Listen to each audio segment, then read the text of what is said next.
Good morning, everyone. It gives me immense pleasure to present the 101st weekly webinar of AABN. AABN team successfully achieved the 100th webinar on the 25th September 2022. This represents a major milestone in the evolution of AABN. This special event on 25th September 2022, dedicated to the much-awaited celebration of Dashara Puja and our milestone 100th meeting, was carried out in real pomp and style by the avid members of AABN and our esteemed guests who spared the time to grace the occasion. The guest speaker for the 100th week was none other than our Rotarian Thiru B.R. Muthu, Chairman VVV and Sons Edible Oils.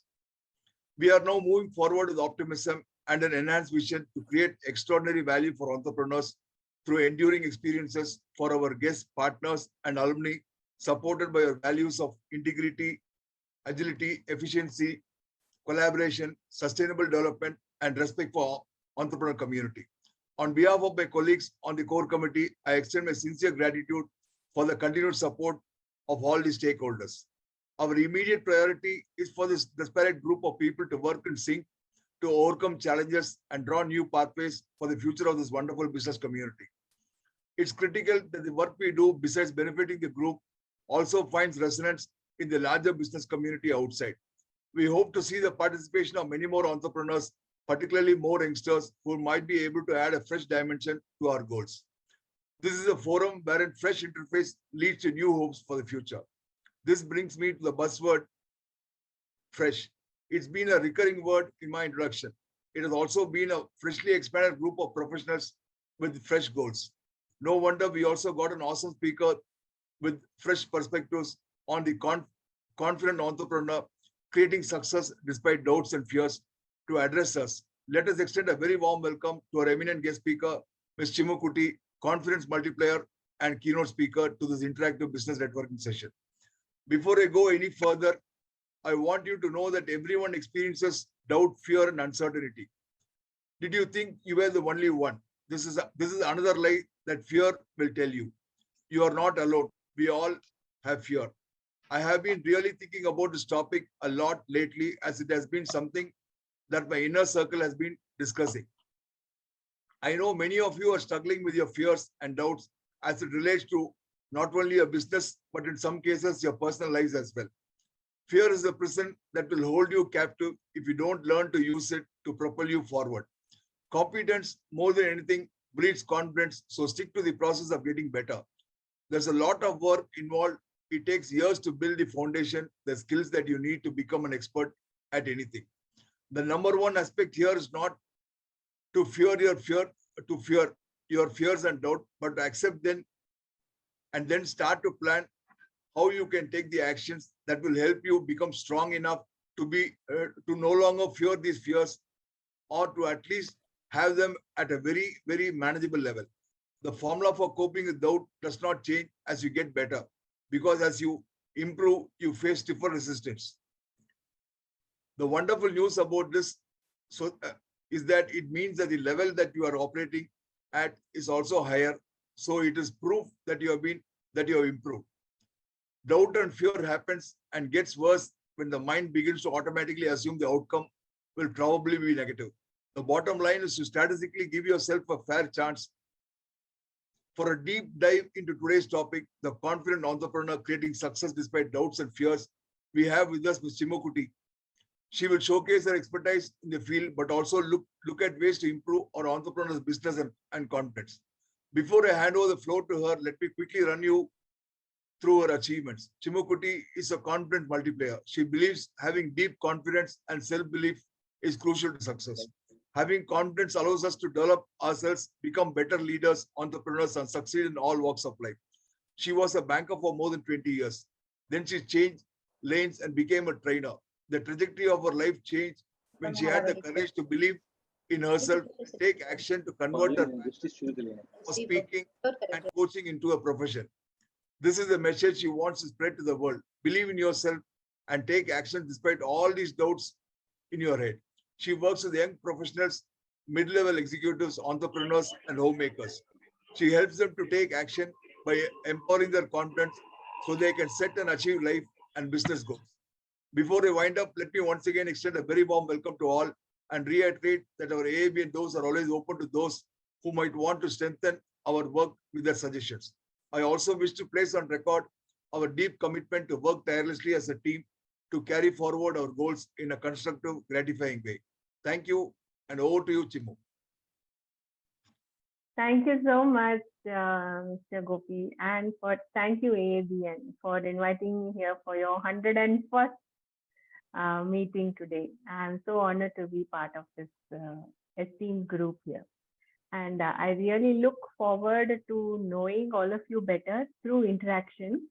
So if I may request, because this is an online forum, if possible, if you can switch on your camera, I will feel like I am talking to you in person, because we don't know each other, right? And we haven't met also. So nice. Thank you so much. So if possible, again, I'll repeat, if you can switch on your camera, it will be nice, because I would like a lot of interactions to come between us. This is not a lecture. I cannot lecture you. You are all experienced people. I will share my experience. Like to hear your opinions, your thoughts, your experiences. And that is how I propose to continue this session. So before I start, let me just have you give me some replies in the chat box. I am calling from Bangalore. Where are you calling from? I would love to know where you are calling from. I'm from Chennai, but actually I'm in Ahmedabad today, madam. Okay, that's nice, Velayran. Me from Chennai.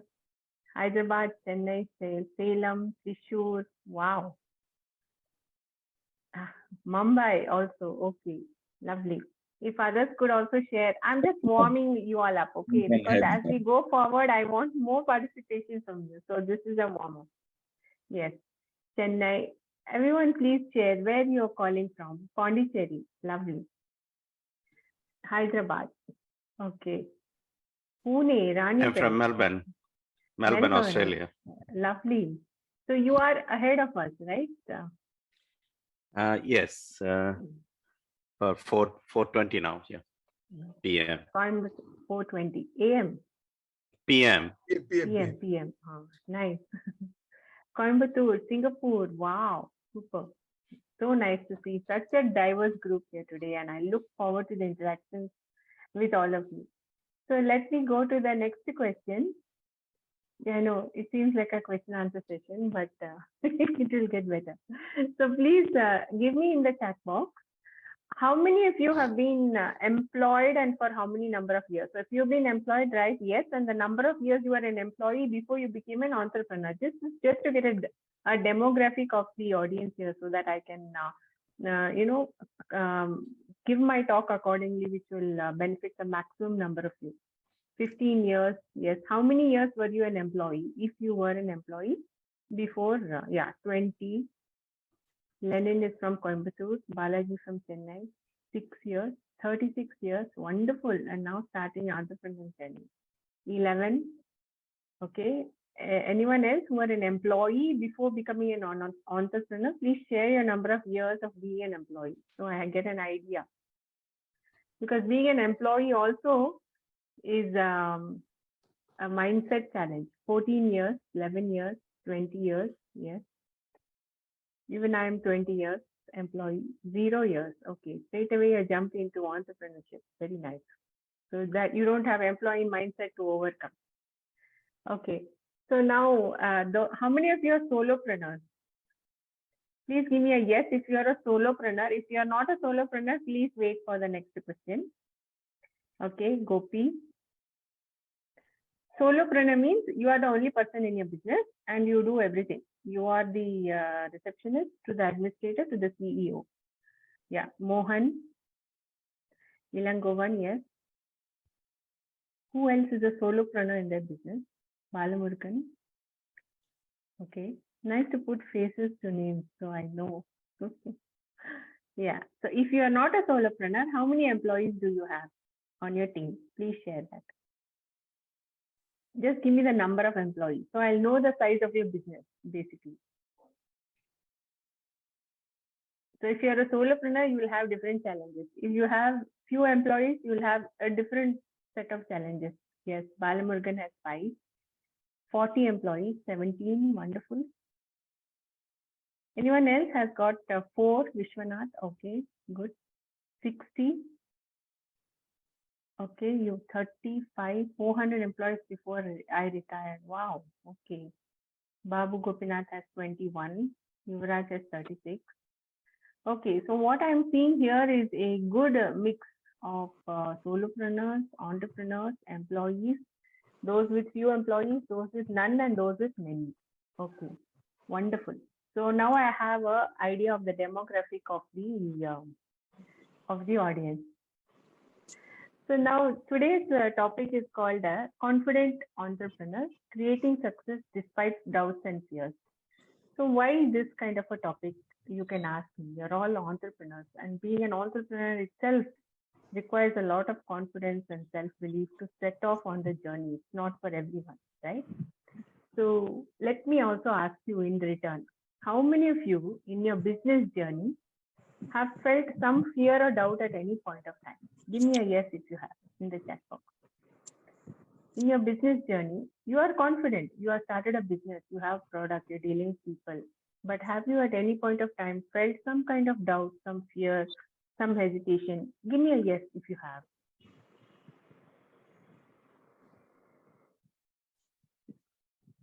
Yes, always. It seems like fear and doubt are all the time living on the shoulder, right? Looking over your shoulder to say, no, no, no, no. Day to day, yes, yes, due to business cycles, yes. Every one of us, right? There's no one who can say that we are not, we may not be plagued by fear and doubt, but fear and doubt definitely is living in our mind. In our houses, they have their own rooms, they may have their own executive suites also. They are taking up so much place. So how do we succeed in spite of having these kind of unwelcome guests, they will never go, right? They're permanent residents. They have got permanent residences in our mind and in our offices, in our homes, everywhere. So the challenge for us is, how do we acknowledge that we do have doubts and fears? How do we go beyond it? How do we create success in spite of all these things trying to hold us back? Yeah, when you're making changes in operations. Absolutely right. So let me just share my slide. Now, in my Scoreboard. in my experience, can I ask everyone to please mute? Yeah, that's why I'm asking to use the chat box, because sometimes our background noises will come. So in my experience, I used to be a banker, right, for more than 20 years. And I have faced all kinds of employees as well as customers. And that's where began my journey as a confidence coach. Because when you come up and ask in a bank, in the counter, the way you ask also denotes how much confidence you have, and the response you get depends on the way that you present yourself, which is nothing but confidence. So it started from there. Then I became a leader in Toastmasters, which is a different challenge altogether. Being a leader, making people work in a volunteer organization is a different kind of challenge than in an employee-run organization. In an employee-run organization, do that means you have to do, because you lose your job otherwise. But in a volunteer organization, if you say, get me this, that, they'll say, go, you go do it on your own. I am not your employee out here. So the challenge of being a leader in that organization is different. So I learned quite a bit. And I also learned how to get people to do things that you want to do just by increasing their confidence. So that's where I'm coming from. I've gone through all these stages. And so nice to see you here, DTM Suresh. So this is how I arrived at these 3 things which I'm going to now share with you. The 3 reasons why or when we are faced most with doubts, fears. When do these things happen to us? Okay, this is the 3 main reasons which I have done through my experience, through my life, and through seeing others also. And after being an employee, when you shift over and become an entrepreneur, that the overcoming that employee mindset is another huge hurdle, because as an employee, right, I was very good as an employee because I come in the morning, And they say you have to do this, you have to do reconciliation of all the forex, or you have to deal with these kind of customers. You're fine. You're told what to do. You do it very well. You feel great. But when you come out as an entrepreneur, there's nobody to tell you what to do. There's nobody to pat your back that you've done it. If something has to happen, it has to happen because of you. So for me to switch over from employee to entrepreneur mindset itself took more than a year. The first 1 year I was just lolling around. I didn't know what to do. I was thinking I should maybe start my business. Maybe I should do this. But the drag was so much, right? For more than 20 years, I've been an employee. People are telling me what to do, I'll come and do. That is my mindset. To do it by myself, to create something, to shift that mindset itself took more than a year. And it's only in the last year that I have really got into the entrepreneur mindset. So I understand where you are all coming from. Just because we are very good at sales or admin or training, when we come out, we are without the umbrella of and protection of our company. We are alone. You are an individual suddenly. All the perks, all the respect. Oh, I'm from this place. I'm from that place. I'm from L&T. It doesn't make any sense when you come outside. Who are you? I'm just me. I'm just an ordinary person. So that is also a challenge.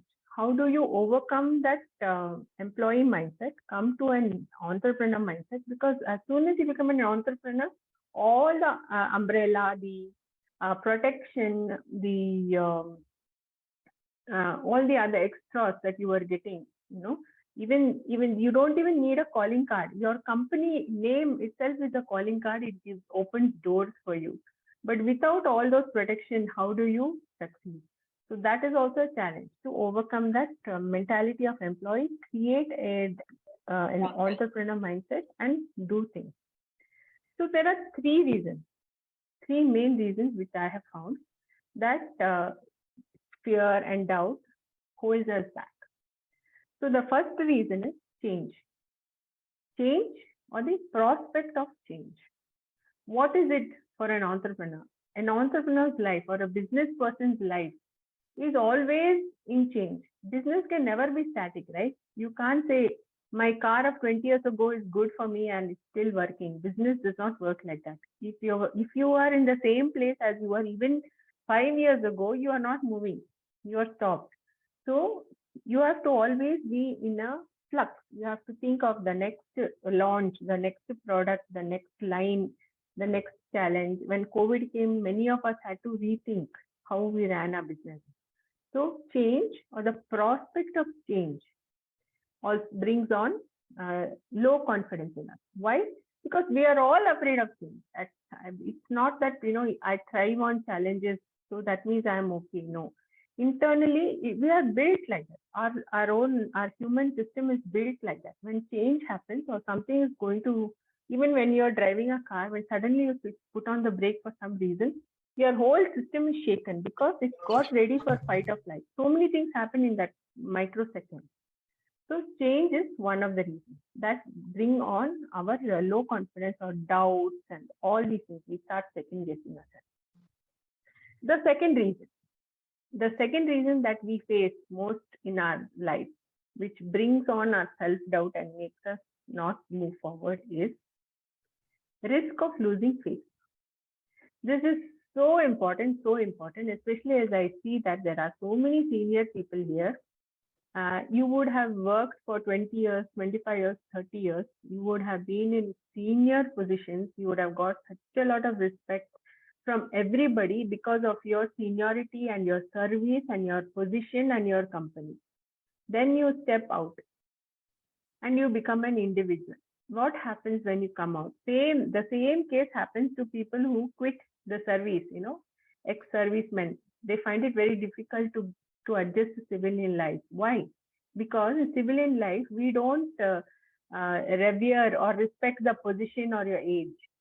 In civilian life, suddenly, everybody is equal. I don't care if you were the CEO. If you are standing in front of me and I am your customer, I have the power over you, right? So loss of faith, fear of loss of faith is what holds us back many, many times from doing things that we need to do or from taking that risk. Like, yeah, some people may think I am a 25 years veteran. I have held this position. Now I'm going out to meet this 25-year-old guy, and I have to be so nice to him. He will not even respect me because he doesn't know me. He doesn't know my past. He doesn't know my position, how powerful I was. But the point is that is in the past. Who are you today? So that loss, that fear, no, that fear of losing face is a very, very major drag for us. It stops us from actually going forward and taking the risk. That is the second one. The third one, and this is very widespread because all of us face it at some time or the other. The third reason why we lose our confidence or we start feeling self-doubt and we get into action paralysis is overwhelm. As an entrepreneur, we are expected to do everything, be everything. We are a business head. How many of our employees we have? They are, at the end of the day, they are an employee, right? We cannot confide everything in them, and we cannot expect their viewpoint, however good or loyal or old that employee is, to be of the same wavelength as us, because the whole, whatever happens or not happens is on our head, right? Our responsibility. So these are the three things. I'll just share my screen for this so you can have a look.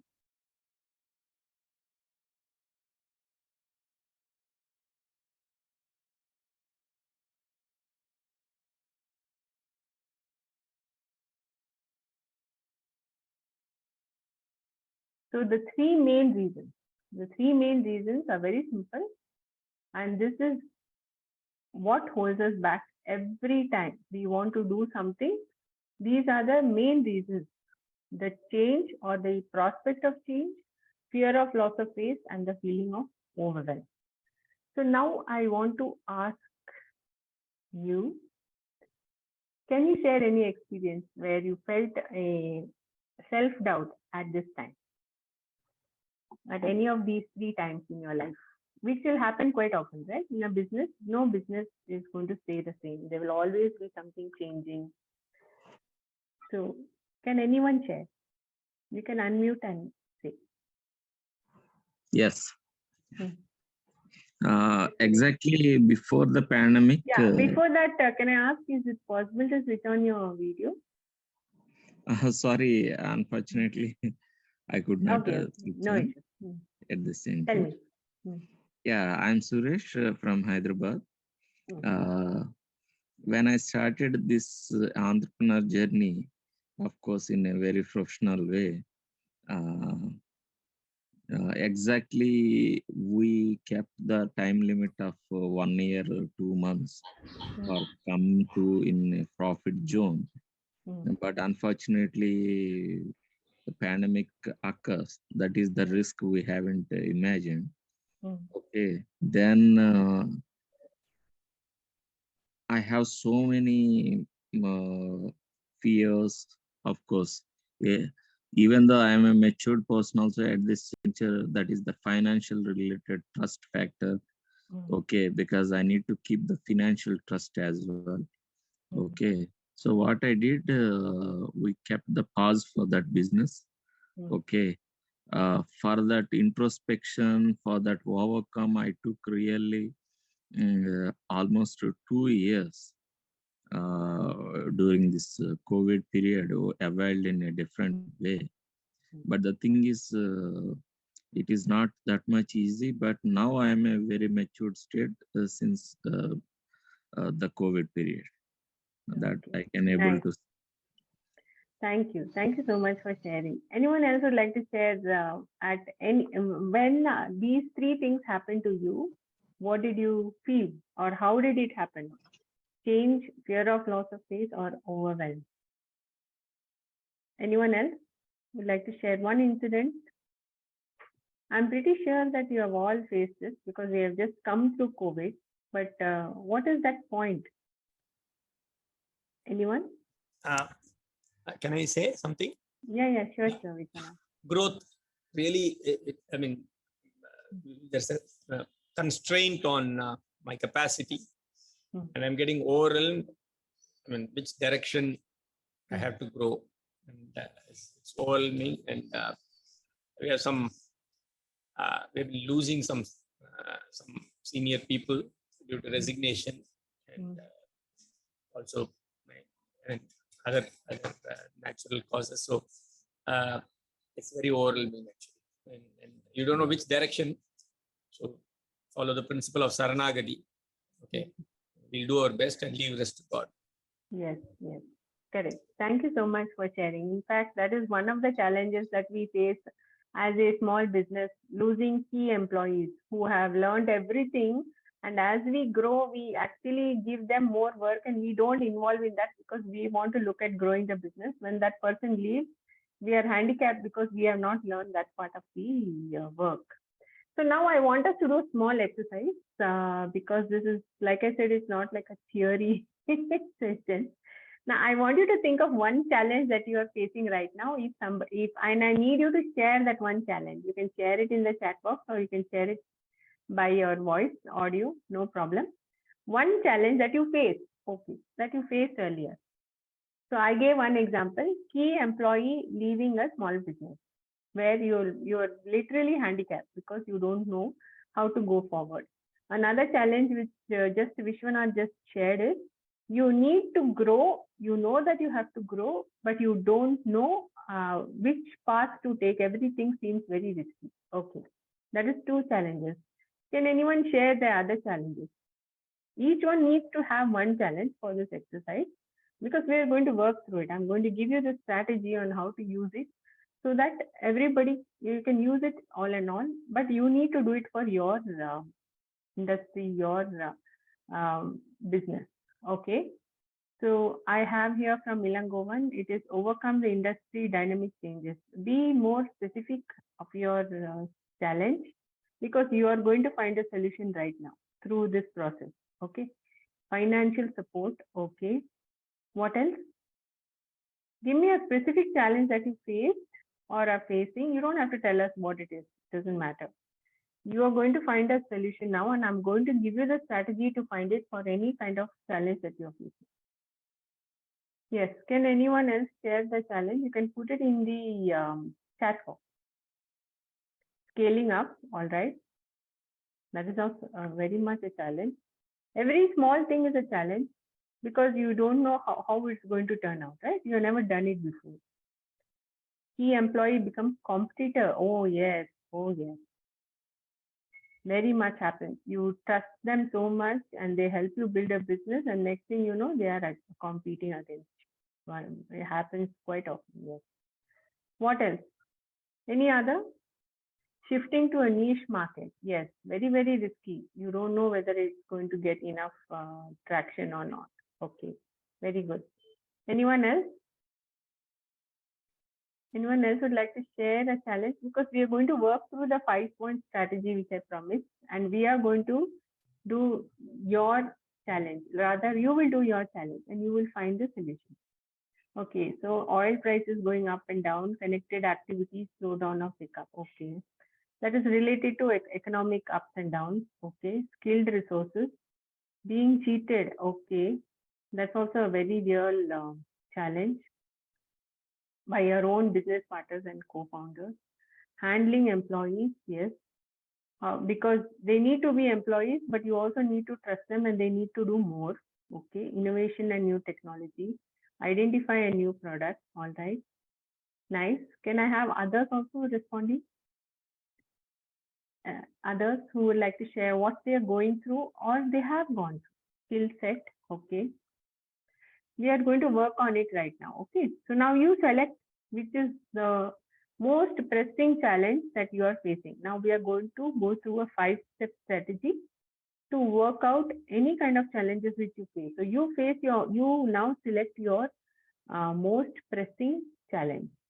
Geopolitical situation, please be more specific because you need to find a solution for it, how it's going to affect you. If you can do something about it, fine. If not, you would get something which you can do something about and how it is affecting you. Okay. So now you select, I hope you have pens and papers like Gopi has shared that you need pens and papers for the session. Thank you. So you write down your challenge, whatever is your challenge that you're facing. Okay, let us take one common challenge, which is say expanding or finding a new product. So you can write that if you want. So that is your challenge, the challenge that we are going to work through now with this 5-step strategy. First of all, you write down your challenge, that is finding a niche market or expanding into unknown territory. So that is the challenge. Okay. Now there are so many doubts, so many fears which are coming up when you even think of this, right? Can you name some of the doubts and fears that you will be facing if you need to get into a niche market or you need to go into a new area, new region, new product? Can you name any, even if you are starting out as an entrepreneur, right? That is what you're doing. You're entering into a new product, new market with a new niche product. What could be the worst things or the challenges that you will be facing in such a situation? Can you share? Those with businesses and employees may also know, have done this many times. Correct? Whether it would be feasible financially, yes. What else? What else would be the challenges while entering a niche market? Please Cash share flow so that we management. can, yeah. Cash flow management.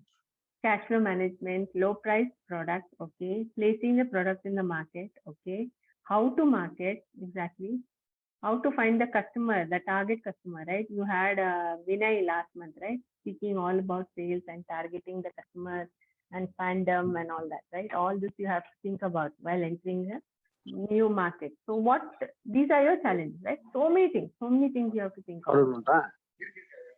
And who has to think of all these things?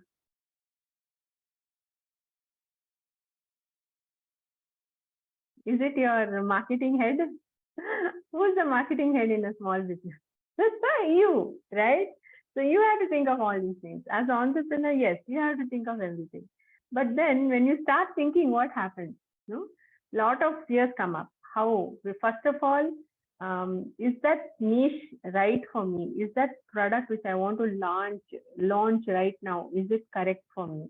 First, then how long can I manage with my finances if I get into this? Because it's a major factor, right? In whether we stay, how long we stay in the market or not. And then so many fears will start coming up. What if I can't pay my office rent? What if I can't make the school fees? What if? Now, I want you to write down. I'll give you a minute, only 1 minute, okay? Write down all that fear, all those fears which were coming up. The worst case that will happen if you launch your product. 1 is your product will flop. 2 is you lose all your money. 3 is you lose all your employees. We don't know. It could be worst case which you're very scared of. Whatever is making you scared in your mind, right? Write it down. Then you could become a failure where you will lose face in front of everyone. As such a senior person getting out as an entrepreneur, they can't even do anything. Loss of face, okay, which is also a very, very deciding factor in what we do. Then how to do all these things? I have no idea. What if I make a mistake? What if I fail? What if my product bounces? What if? So many things are there. Write down all your worst fears. The worst case scenario which will happen, okay? Your product will fail, you will lose your money, you will have to shut down your business also because of one product. We don't know what are the fears that play in your mind, because what is the role of fear? Okay, let's just learn that. The role of fear is to keep you safe, basically. Fear comes when you get stressed internally and your brain decides this is a fight or flight situation. So therefore, my body is getting stressed. I have to use everything in my power, use all my weapons and make that person not go towards the direction of the fear. That's why all our deepest fears come up and hold us back. What will we fear the most? We fear losing money. We fear losing our employee, our livelihood, our our own shop, our homes. We fear all these things, right? Because in a market economy, anything could happen, and this is one of the fears that we live with. Every fear that you think you have or you don't even know that you have will come up at this time. Please write it down. They are very real fears. And they're all there inside all of us. But the reason the fear comes is it wants to hold us back from taking risk. Okay, so the job of this fear is it's called a saboteur. The job is to stop us from going forward in a place of high stress, because entering a new market, doing anything for a change or other than the ordinary is stressful. That's why all these kind of fears come. Many of them will be irrational. See, you are only going to launch one product. You're not taking so much of risk. Will you lose your house, your home, your office, your employees just because one product flops? You will not, 100%. But that is a fear which will play on your mind and it will stop you from going forward. So write it down. Okay. So the next step, okay, once all these things you have written down, you've got down all that stuff which is in your mind, like the next step to do is acknowledge each of those fears. Go and say, yeah, I acknowledge this is a fear. I acknowledge your existence. Please go and write next to each fear, I acknowledge you. Because once it is heard, right? Now the fear is very funny. The role of the fear is very funny. Okay. The saboteur. Once it is heard and once it is noticed, its power reduces. So it is satisfied. Its job is to get you to notice. That's all. Its job is to get you to notice it. If you don't notice it, it will bring up more and more worse fears. Why? If you go out to meet some people or customers, COVID is there. What about COVID? Think of the risk you're taking. You are the earning member of your family. It will add so much more dramatic. We don't need to watch any serials on it. That much dramatics it will add. So that's the job. That is the job of the saboteur, to make you notice them. So step number 2, acknowledge each of your fears. Say, yes, I know that this is a fear. I know. You are there to help me only. I acknowledge you. Thank you so much. Okay. Now the third step. Is a very simple step. Just close your eyes and take some deep breath. Let all those fears which you acknowledge, you can feel them leaving you. You can feel them leaving you. Once you acknowledge, you see they will not be poking you anymore. Take 2 minutes, take deep breath, do some meditation if it helps. All those fears will have gone.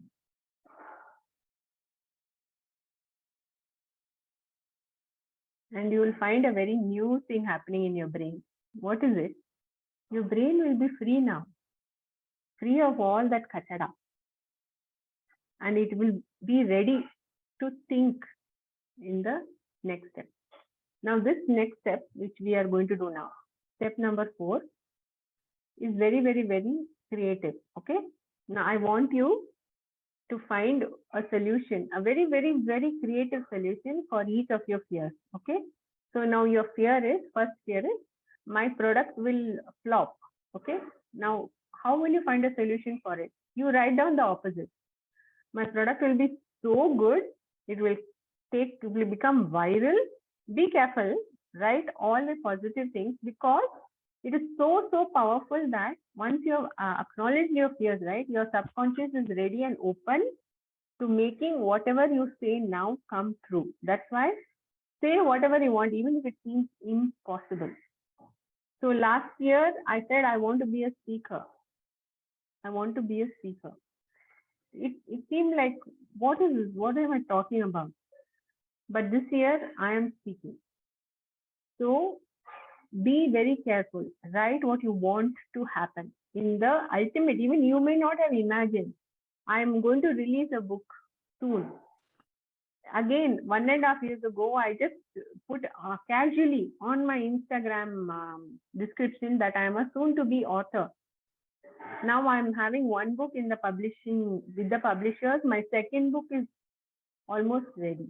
I never imagined, right? My wildest dreams, I never imagined I'd write one, no, leave alone 2. So write. So every fear that you had, find a very creative solution for it. I will lose my home. Why? Because one product is going to fail. So you say, yeah, I might lose this home, but I will move into a bigger home, right? I always wanted that home with 4 bedrooms. I will take the second floor as my office. Come on, write it like that. Write everything that you ever wanted or even don't realize you want. That is the 4th step. Why do we do this? Okay, why do we do this? I'll tell you. I'll answer your question, Gopi. Why do we do this? The reason is when we are so rooted in reality and the limitations and doubts in our own minds that we are not able to think beyond. That's why the fears and doubts hold us down. That's the job of the fears and doubts, to hold us down in the same well. Okay, we want to jump out of the well. We want to go to the lake. So once you put them all down and they're all satisfied, the world is yours. The world is your oyster. Whatever you want, you can write down here. Write a solution for each of your challenges. And believe me, this works. So like I told you, I wrote, I want to be an author. I never imagined, right? Now I have 2 books in the making and I'm going to do 2 more by the time next year comes out. This is what I'm declaring right now in front of you. I'm going to be a speaker. I laughed at myself when I said, why did you want to be a speaker of all things? But then that's what I wanted in my mind. That's the desire which came up. And see, today I'm a speaker. So write down. There were so many. You think I was not scared? Of course I was. What do I write? Even to write in LinkedIn, I was scared because once you write and it goes out there, it's done, right? Everybody can see. They all will look at your writing. They will judge you. They will think so many things about you. Should I do it or not? No, that is the fear. So, but if you don't do it, how will you know what people really think? So go to your worst fear and face it and find a good solution for it, which you really want, but which is not at all related to your current reality. Please remember that. It should not be related to your current reality.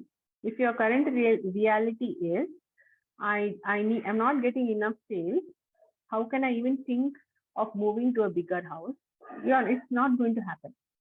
If your current reality is that, forget it, whatever is your current reality, and give a solution. Okay. And the last part of this 5-step process is act. What do you mean by act? Out of all the solutions that you took, take one step which you can do immediately. For example, in your niche market, right?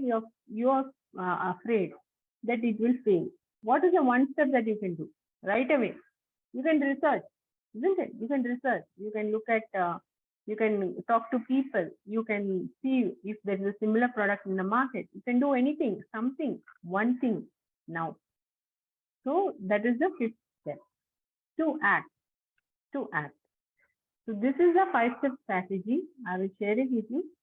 It has worked for me. It has worked for my people I have mentored. It works absolutely well. I will share this PPT, don't worry. You need not take a screenshot right now so that it will help you.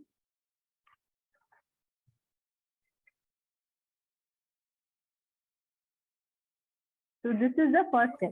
Write down the worst case scenario. Be really imaginative. Don't let reality or whatever it is. Be everything, whatever you fear, no, write it down. Don't feel, oh no, I should not write this down. No, write it down. Get it out of your head. It need not live in your head anymore.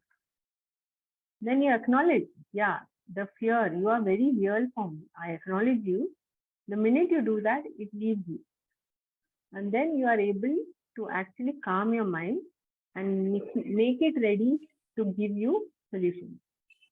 Now, being an entrepreneur, right, or a business person, most of it is a head game. It's a mind game. It's a game that your mind plays with you, and how you come out on the other side is what your actions reflect. So write down all the solutions that you want. And even if it seems impossible today with your reality, I told you, no, don't let today's reality stop you. Even if it seems impossible, write it down. Because it's a solution. It's the solution that you want. And then the last and final step, what is that one action?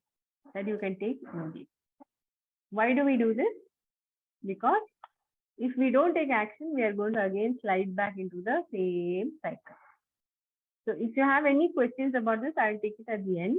Please note it. This has worked for me very well in so many instances. It has worked for my coaches also. So I will go to Gopinath's question of how to scale up. So you want to scale up. How do you do that? So straight away, you don't jump into it straight away. Being an entrepreneur, being a business person, we are by nature cautious, right? We don't want to enter full scale. We want to enter slowly, test it, see if it's working, and then go forward. So my answer would be, do it slowly. If by scale up, you mean hiring more people to sell more of your product, you can do it slowly. You can outsource first your employees on contract so that they are not a burden for you. You can cut them off whenever you want. You can try region by region. Go slow. Go slow is my advice. Any questions here at this point?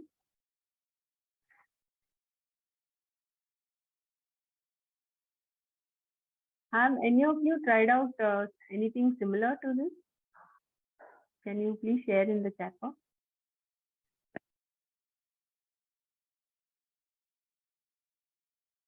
This is all between you and yourself and your mind, right? Being a business person is, like I said, a lot of it happens up here. And the result of this translates into your action. So has anyone tried out this? Please give me a yes or a no if you have in any other form. You can give me a yes or no in the chat box.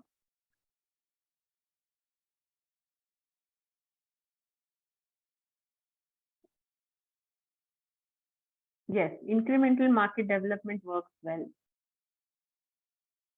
Correct. First test and see if it's working and then move slowly. Yes. Have you tried out? Yes, to some extent. Okay. Has anyone else tried out? If no, please write no. Have you tried out this method to overcome all those doubts in your mind? If no, please write no in the chat box. Let me see. And I also want to know if you are still there or you are all sleeping. Yes, can I have some answers in the chat box, please? Have you tried out this method? Yes or no? Abhijan has tried out part of this? Yes. Okay. Mohan has tried out. Okay. All right. Most of you have tried out. Nice. Very nice. Now you can try out this whole section and see whether it works. If you have not tried out, it's wonderful. I love it. So you can start from a fresh slate and then see if it's working or not. Okay. So now I'm going to the next question, the next section rather. And it's a question. Okay. And I want answers from everyone. What is the main reason that you are in this business? What is the main reason that you are in this business? Now, I don't want answers like making money. I don't want those answers. Making money, building wealth. I don't want those answers. Those are not the real reasons. What is the real reason that you are in this business? I want more clients. I want fame. I want respect. No. Credibility. Okay. Because I see that most of you are seniors who have already had a good run as an employee. Okay. To be a king, says Babu Gopinath. All right. So why are you here? Okay. To give more employment, to save the environment, passion. Okay. Sense of contribution and passion. All right. What else? Yes. Contribution to better world for all. So why am I asking you this question? The question is actually, what is your why? Why are you in this business? It is very, very important for you to figure that out first and for all, because business, as you know, happiness, okay, try out something that I can do, all right. Business is not all about making money. Money is a byproduct of your business. if you don't like what you do, if you don't enjoy it, if you're too stressed out with every aspect of business, you cannot make money. Even if you make money, you will still not feel that satisfaction, and you feel that it is not for you. Power, yes. So all of you have another reason why you are here in this business. Why are you still sticking around after so many years? Why are you starting a business, or why are you getting into it?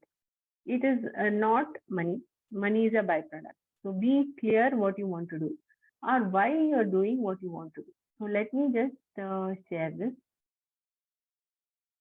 Okay. So why? Be clear on this. Why? Why should you be clear on this? Because it's a long road, right? It's not a short journey. Being a business person, being an entrepreneur is not a short journey. It is a long road. Sometimes the road is which never ends, because if you don't close the business only, it ends, right? So there should be other things which are driving you, which you should know about. So do you want fame? Do you want respect? Do you want more clients? For what? Why? Why? Why?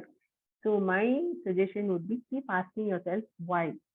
So let me just give you an example. You think that some of you may be in businesses you have inherited from your parents, okay? And you say, okay, my parents are there, no? So even I am there in that business. What else do you have to do? It's like a job for you, right? You just keep running the same business. But let me give you an example of why we are in this business. Most of us stay in the business because we feel good about what we do. We enjoy the journey. You may like coming to work, meeting customers, having that challenge of making that sale, going there, making the presentation. It makes you feel so energetic. You feel joyful. You want that creativity. See, these are some of the reasons that you will come down to if you really give it a good think of why you are doing business. What is your why? It is never, take it from me, it is never anything external. It will always come down to something internal, something that you feel, or something that makes you feel good, joy, whatever it is. You must come down to that. You may think, what is this? I'm a businessman, I have 60 employees. What is this lady talking about feelings? But think about it. That's all I have to say. I will give you some examples. So here is Gary Vaynerchuk. Okay, Vaynerchuk. He entered his father's wine business. It was a very small business. But what was his real passion? His real passion was digital. What did he do? He married his digital passion with his father's business, and he grew his father's business from 3 million to 60 million a year, not selling wine, by making YouTube videos every day on wine. He never sold. He never asked people to buy. What was his passion? His passion was digital. And YouTube had just opened up. So there were factors which helped him. YouTube was a new channel which just opened up. Every day, he used to make a video about one of his father's wines, and talk about it. And that's it.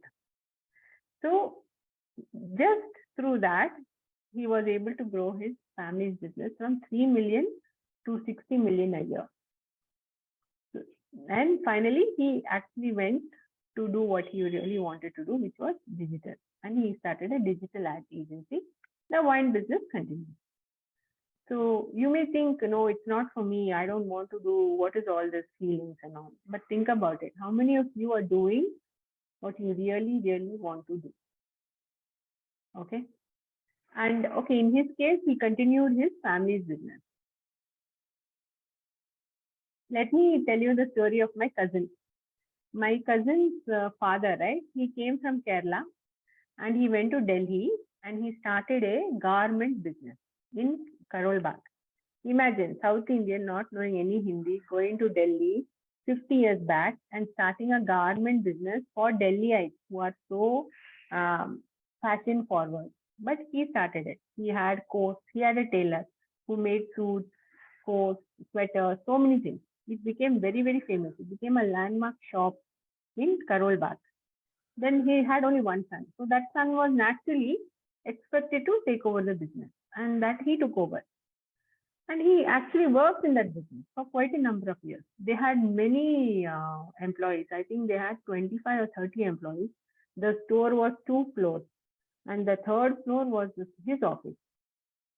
And every year he used to be flown down to Bangalore, where all these brands are, and he could select his whatever designs that he wanted to show in his showroom the next season.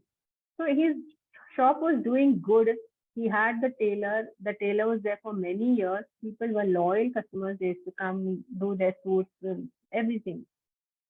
Then one day, what happened? This is before COVID. It's not just one day, right? It's a build-up of many days, many years. So he realized, I really don't want to do this business anymore. I'm not at all, feeling happy about this business. I go there as a job and I feel such a burden to do the business. Then all the challenges happened to him also. His key employees left. They went elsewhere. They started their own shop. They took the tailor away. All these things happen. Now, usually what happens, if you like the business, if you are there in it to do good, or you feel happy about it, you take all these challenges in stride, because that's what happens every time. So finally he decided, I don't want it anymore. And he announced to the family, I'm going to close the shop. There was a huge shock, because his mother is still there with him, and his father started this, right? And he said, how could you do this? It's our father. He made such a big thing. It's a landmark. You can't close it. But he said, no, I want to. I'm not finding the joy in it anymore. And slowly, over the next 2 years, he closed the shop. He gave his shops for rent. He kept the office on top. And now things have changed. COVID happened, right? So rent rules also changed. Now rent rules are like this, where he has given his shop in Karol Bagh. He gets a base rent, and above that, he gets a percentage of that day's sales of the shop. He's happy. He says, I'm at peace now. It will take another 2 years to wind down all the aspects. But I'm saying, if your heart and soul is not in it, you cannot go forward. Every step will seem like you're dragging yourself. So be very, very clear. Why are you doing this? So I'll give you another example. You may know this person. He's in BNI, Ram Santani. He also joined his father's business of making uniforms. But the difference is, it was a B2C company. They used to do to individual clients. When he came, he was so passionate about it. He took it and he made it into a huge, huge business empire. He went where the uniforms are. Where are the uniforms? In factories, in hospitals, where they need suits, colleges. Every business college, you must know, needs a coat, right? Even lawyers need a coat. He took his business and just scaled it up like anything. But that was just part of his persona. He realized after joining BNI, he loved to speak. And that's what he is doing now. He has combined his passion. He realized being in the BNI and speaking and meeting people helped his business also. So he could nurture what he really, really loved. One more example. Chitra Singh, she's in Bangalore. She spent over 3 decades in sales. She was very good at sales. She developed sales teams, everything. But then I interviewed her, and I know her personally. I met Ram also. Ram Samtani also, I have met him. Only Gayanar, I don't know. I've seen him online only. Okay. So what she realized was, women are not coming to sales. And why? And she realized they have challenges. First of all, sales is considered very male dominated. This is in corporate sales. Okay. So now she started, she quit her career and she started an entrepreneurial journey for women called Sales Momentum, where she works to develop women as salespeople. And many of her clients or the people in her group are entrepreneurs, where you need, first of all, you need confidence. Second of all, you need to know how to sell your product. You combine these two together, you become a great salesperson. So this is what she does. This is her passion. Any questions here at this point? Any one of you would like to share if they found out why they are doing certain things? Please share in the chat box. Is this why? Because you feel good, you enjoy the journey, you feel joy and creativity. Is this why? Give me a yes if you agree. Business is there, money will come, fame will come, sales will happen, people will leave. But at the end of the day, you have to live with yourself. You have to live with your mental mindset. So please share in the chat box. Let's have it. Is this the reason? Yeah, feel good. Exactly. Absolutely. Yes. Thanks, AABN. How many of you agree to this? Yeah, satisfaction. At the end of the day, you feel that you have changed somebody's life. You made somebody's life better because of you. You have made an impact and you feel so satisfied. Okay. Yes, Shirish, you have a question? You have raised your hand. Do you have a question? Yes, it's a passion that drives. That's what I wanted Yes. to say. What is your business, Shirish? We are into fabrication industry. Wonderful. So at the end of the day, it is definitely not the external things. It is always and always will be the internal things which will give you the results and the satisfaction. Okay, so I will just move a little quickly here. I'll come to the next section, which all of us face as entrepreneurs, which is overwhelm. And in the beginning, you also shared that all these things, right, did give you a sense of overwhelm because as an entrepreneur, you have to decide, you have to do, you have to act, you have to do sales, you have to nurture customers, scout for new customers, keep the existing customers, do the marketing, do the administration, think of new markets, upskilling, employee loss, so many things.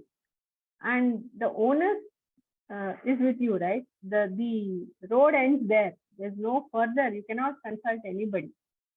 So how do we deal with overwhelm as an entrepreneur? So I'll just give you my take on what has helped me and my coaching clients. So there are two things that we do here. One is we work inside ourselves, with ourselves. Inside work is working with you and yourself. Outside work is doing things outside of yourself. Let's start with inside work. Now, why am I so focused on inside work, doing things yourself? Because if you're in a good headspace, everything follows from you. You are the CEO of your company. If you are good, okay, challenged, ready, creative, everything follows from you. So that's the reason. So what can you do? So now, yeah, I want you to do this. Let's stop.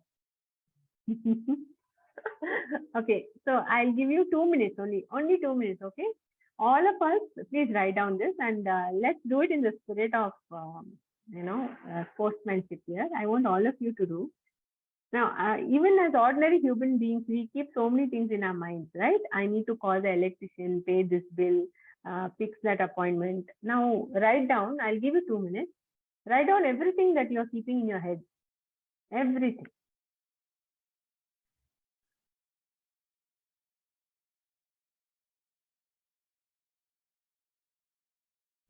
Take 2 minutes and do that. I'll tell you when the 2 minutes is up. So the things that I keep in my head, like I have to order grocery also, pay this bill, then call up the plumber, I do this, then follow up with my appointment which I was doing. Just because you have an appointment doesn't mean it's fixed, right? You have to follow up. So that's also a reminder. I have to follow up the appointment. Plan the menu. That's also there for ladies. Plan the menu, check the fridge, do this, do that's all extra dialogue. But then what is there for you? Everything. You can include your personal as well as your professional, because everything we are carrying in our head only, right? And I'll give you a minute more. There's only 1 minute left. Please write down everything that you're having in your head. And this is so important to do. And it makes such a difference. I request everyone to please do it. It's called brain dump. Write down whatever you are carrying inside your head. And I would suggest doing it every week, actually, or even every day is good. One of my coaching clients, entrepreneur, she does it every day. And she said it helped her so much, so much. Because I'll tell you the reason why. Okay, last 30 seconds. Thank you, Rajan.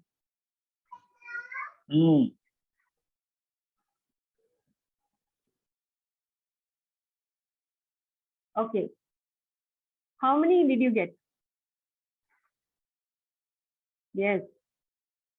Yeah, Gopi, so I'm sure you would have been so overwhelmed because he had to do so many things along with his usual business work. He has to plan for this meeting, he has to follow up, you have to get a speaker, you have to follow up with a speaker. Oh my God, so many things. Huh? How many did you get? I usually get 20, minimum 20. Yes. Please share in the chat box. How many did you get? How many things are you carrying around in your head?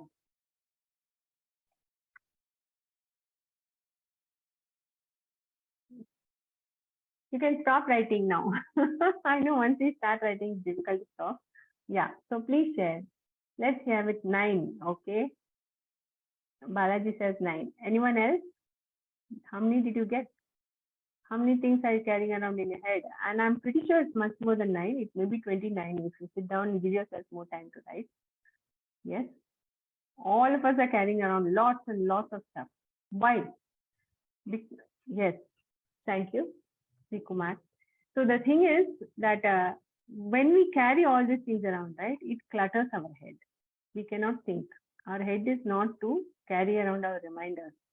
We have other tools for that, which I will share. So please make it a point every day to just take out all those extra things which are there in your head. And I will tell you what to do with it all later. So then the next thing that I would like you to think about is do a vision board for yourself.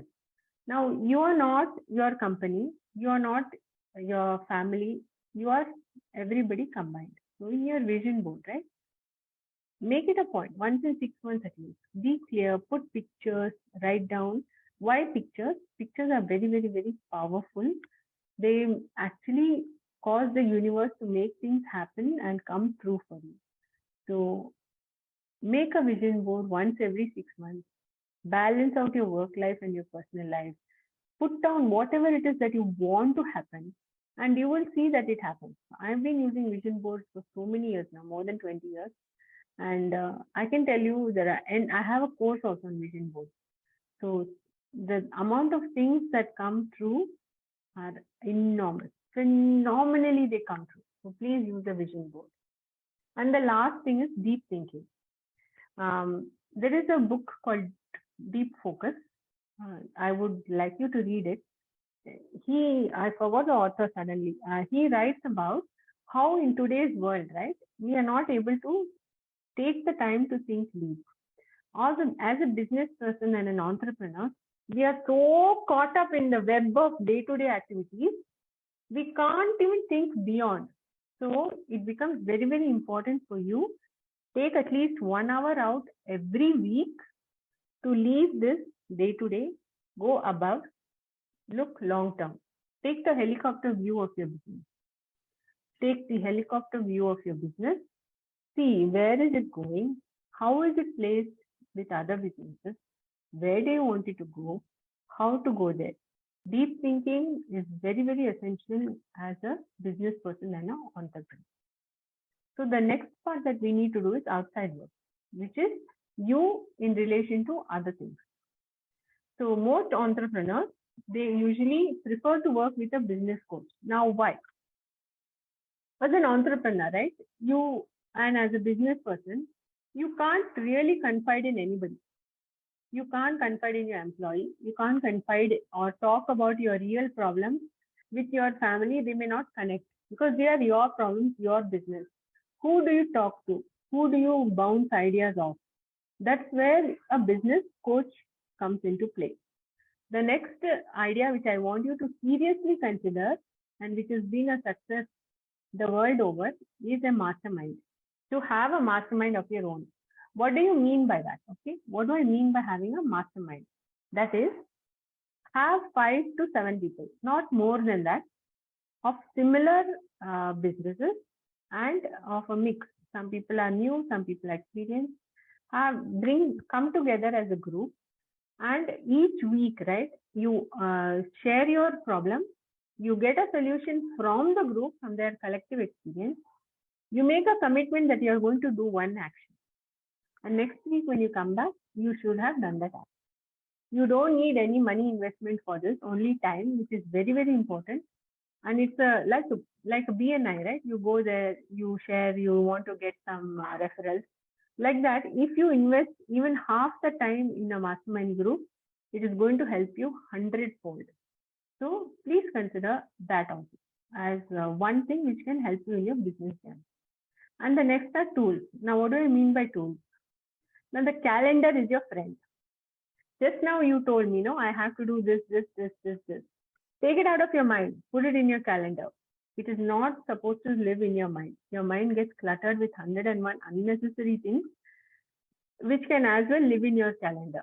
So use that. Use a mind map. What is a mind map? Mind map helps you to plan across. It's a 360-degree planning tool.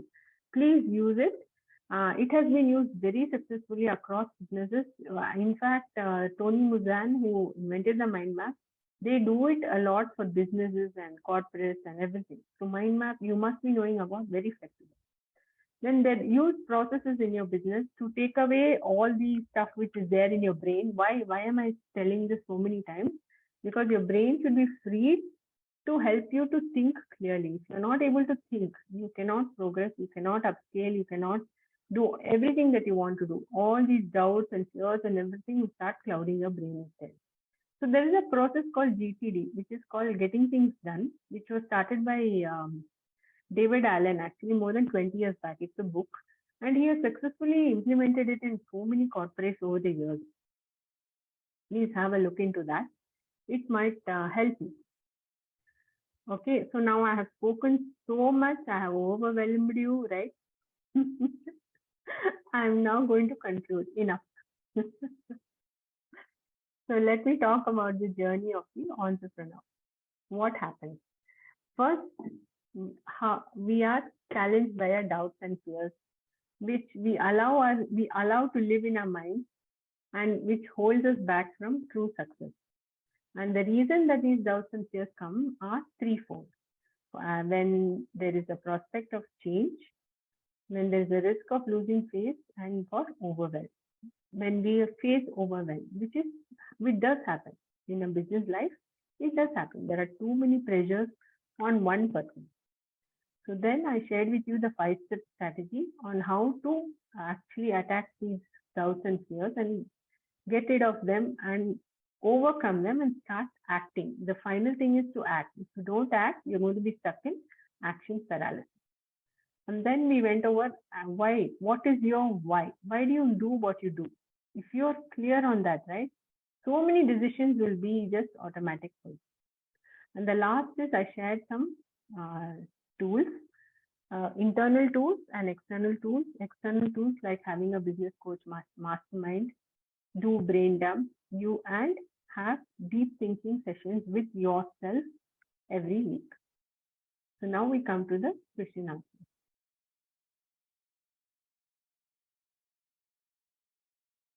You can ask your question or you can type it out, no problem. Yeah.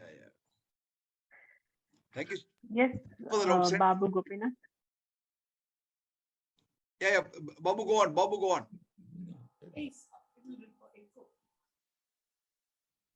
Hi.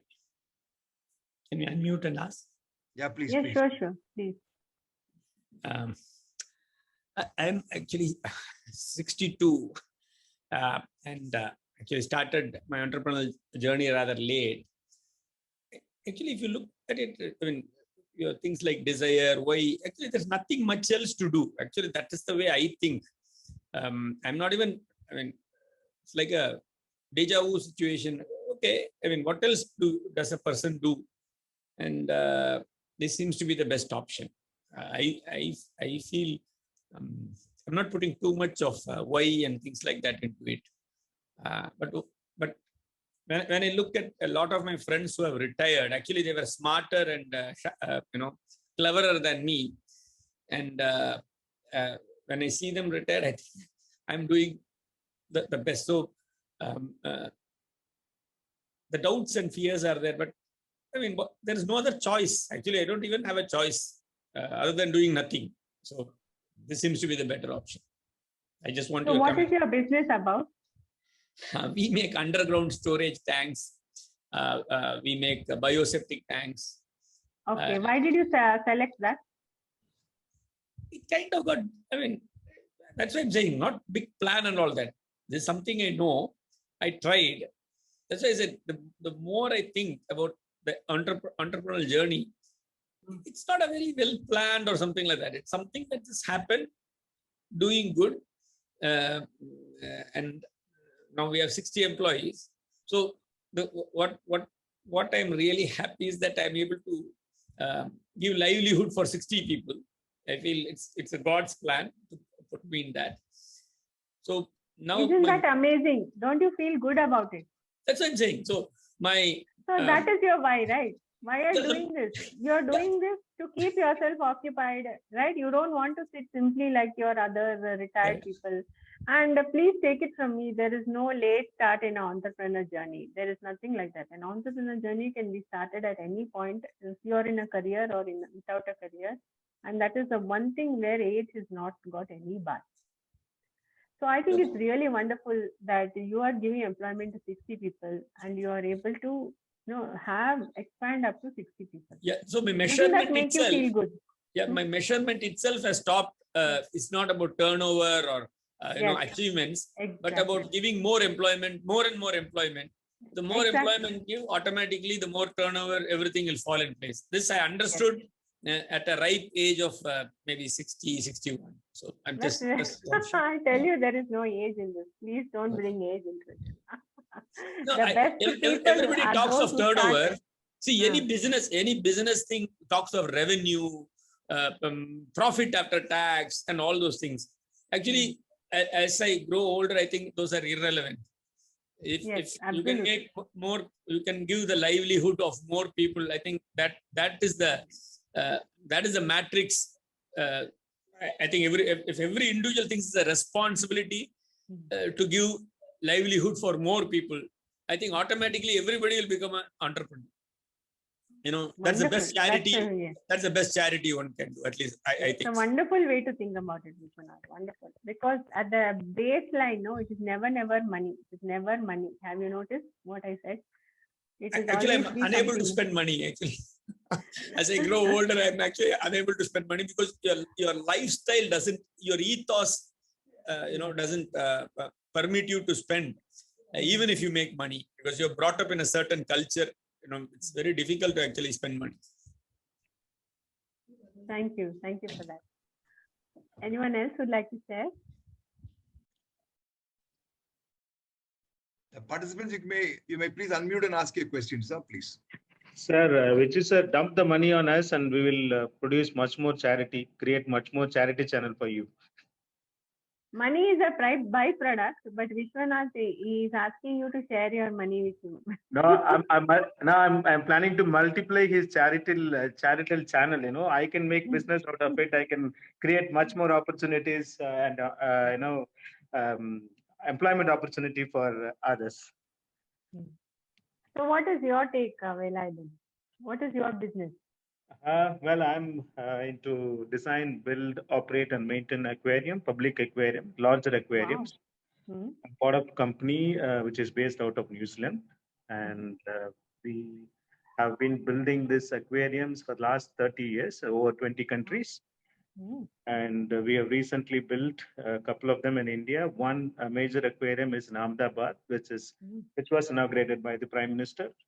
and Wow. that is being operated and maintained. Of course, we have a lot of other, we have one in running in Korea as well, South Korea. So I have about 50 to 60 employees in my organization. I head this operation in Asia and Middle East. Wow, super. That's what I do. Yeah. Thank you. Anyone else would like to share? Any questions if you have, also fine. How many of you will use these things? At least one thing. Give me a. And to add, madam, and I do this, the mastermind stuff with my peers, and I mean not in the same industry, but the various industries. I do discuss with Gopi sir, but seldom, and I take his advice. I see him as one of my mentors, and on his how do I put it? He doesn't give up the challenges. He just goes on and on and on, and he keep continuing to contribute to the business community, at least our college, which I know, to our college group. So I get along with this kind of people, and I do discuss with certain of the issues which I come across, and then I get to have attract a lot of solutions through them. When someone from outside of your industry sees it in a different perspective, so he's able to throw a better light on it. Sometimes, most of the times, it worked very well. So that probably Absolutely. I can vouch on that kind of mastermind stuff what you have discussed about. Thank Yes, you for master. I feel that. Thank you so much. I feel all of us should have a mastermind, at least of 5 people who will help each other, share ideas, and help each other grow. So, Vela, then maybe next session you can take on mastermind. Sorry, I didn't get you. You can take the next session on mastermind. No, thank you. So I have shared a feedback form. Please share feedback. Those who share feedback, I will give you a template, a free template of what I have discussed here on the strategy. So any other questions? Or anyone would like to share one thing that they actually will take away and start using? It has multiplied my confidence actually on Thank you. on a deep insight into various aspects, which actually controls our way we respond to the situation when you are in an entrepreneurship journey, especially and dealing with different background, different culture, and a different school of thoughts.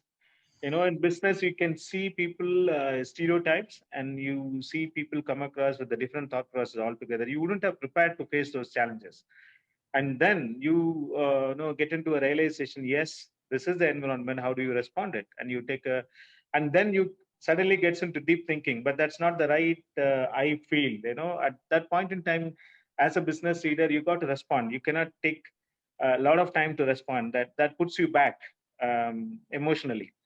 So I think this kind of process which we go through before the meeting and before getting into a negotiation and all that, it helps a lot. It has multiplied my confidence, I would say, madam. Thank you for this session. Thank you so much.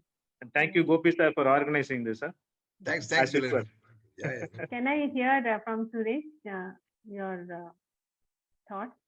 Anything that you learned and you are going to be taking back?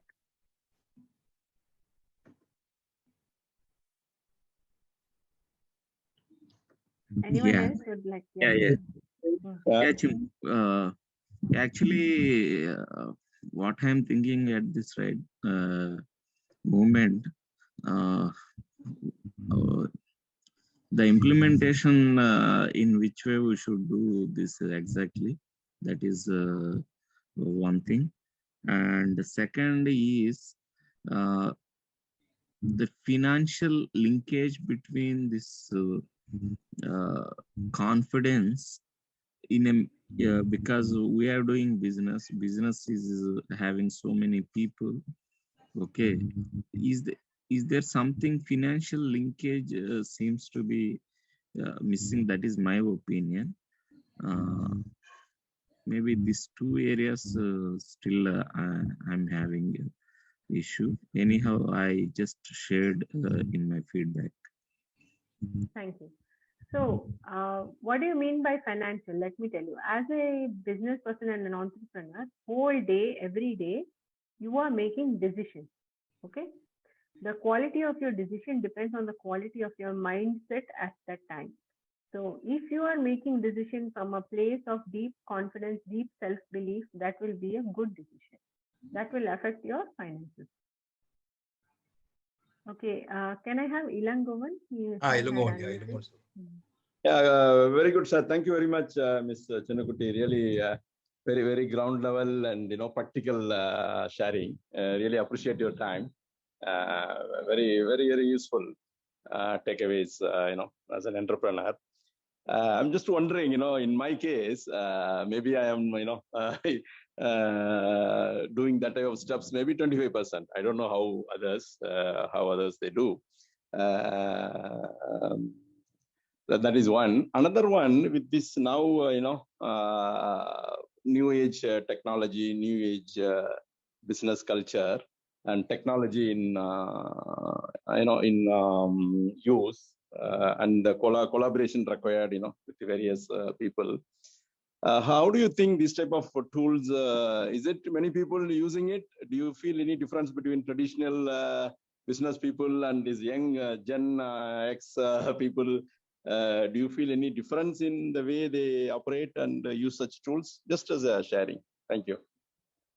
So the only difference between, like you say, new gen tech is they use excessive tech. Okay.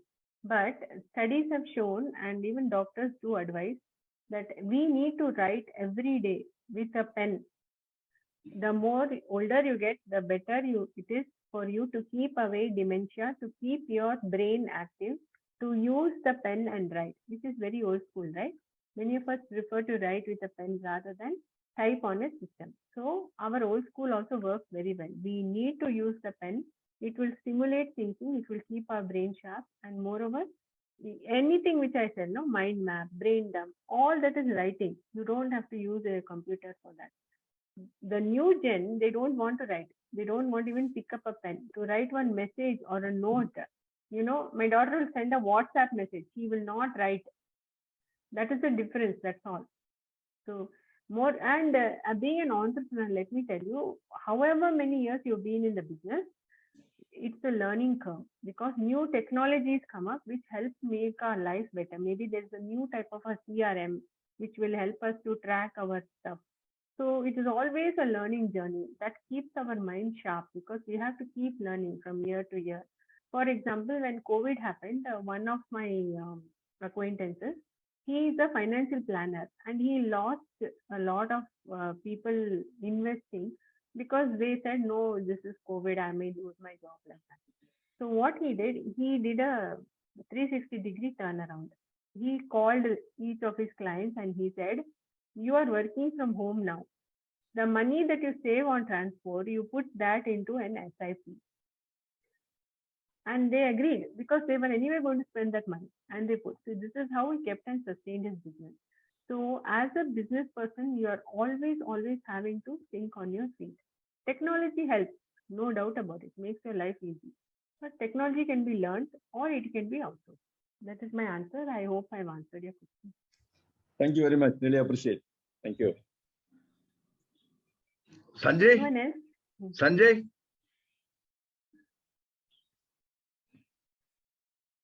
Yeah, thank you, ma'am. No questions, sir. Thank you very much. Thank you. Please fill up the feedback form. You can share your thoughts over there. Anyone else would like to share?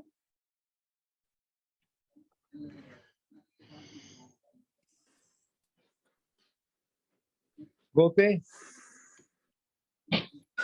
Yeah, please go on. No, it was a very excellent program, Gopi. I want to congratulate you. I want to ask Madam, see, I've been a teacher, I am now retired, and I have taken a course of entrepreneurial development to my students. They asked me a question, sir, you are doing so well explaining to us how to become an entrepreneur. Why don't you become an entrepreneur and become top? Why do you come be in the teaching? So I was just wondering, are entrepreneurs are made or they are on their own. They become because of the family background and things like that.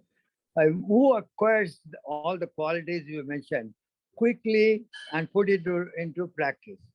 This is the question from an academician. I am not an entrepreneur. Yeah. Congratulations. It's very interesting. First time an interactive session I saw. I enjoyed it thoroughly. Thank you very much. Thank you, sir. So let me answer that question. Many of us here in this room have turned to entrepreneurship after being an employee.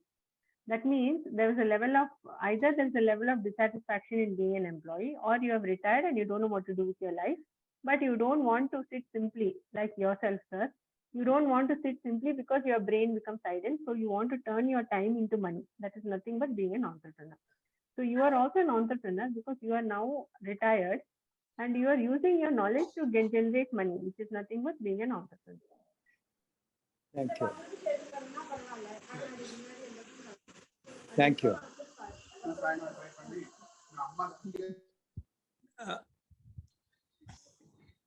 Somebody was trying to ask a question. Yeah, one thing I'm one of the reasons I was one of the persons who started this AABN in the first place.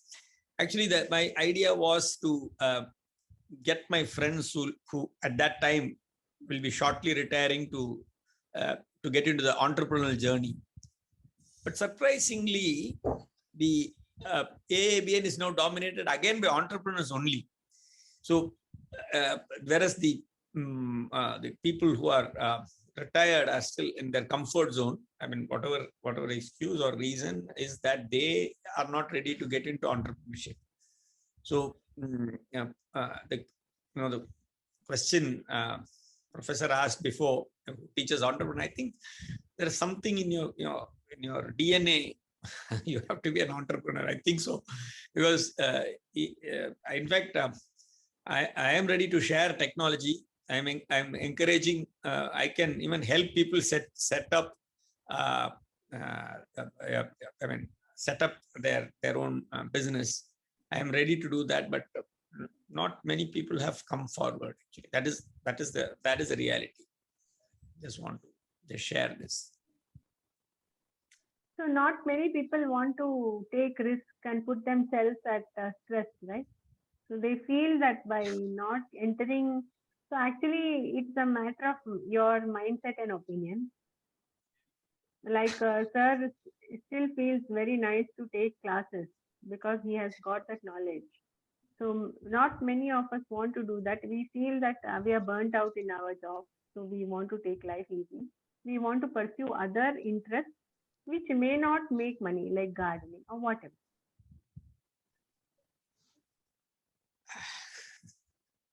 There is one person who advertises on Instagram. He is quite a senior person. He advertises how to start your home garden. So simple. How to start your home garden. That's his business. Today, anything and everything can be turned into a business. Now you are telling, you will teach people how to set up an entrepreneur. You create a small course on it. Okay. Put video in Zoom. Create a course. It will sell. Yeah. Yes, today everything sells, but you may be targeting the retirees. The people who actually buy your course may be the youngsters. Maybe. Because they are looking for guidance. No, it's not easy. See, you have to issue several things. I am happy what I am doing, but it's actually in another way. You have to give up many things that people take for granted. But I enjoy what I'm doing, and probably others look at it in a different way. Yes. I don't know. Sometimes I think people keep asking me, "Are you not stressed? Are you not working too hard?" But I look at it in another way. What else do you do? For me, sitting quiet is impossible. So, or going to movies, I just can't do it. It's not in my DNA. Yeah. Ultimately, it's a personal choice. It's a personal choice. Okay, thank you so much. Over to you, Gopi. I don't think there are any more questions. Yeah. Thank you for the outstanding session, Chimmu. Very few people can express their passion for the subject and profession so effectively, and you are one of them. Thank you for being with us on a Sunday morning. Take care and we'll Thank stay you in so touch much. with you.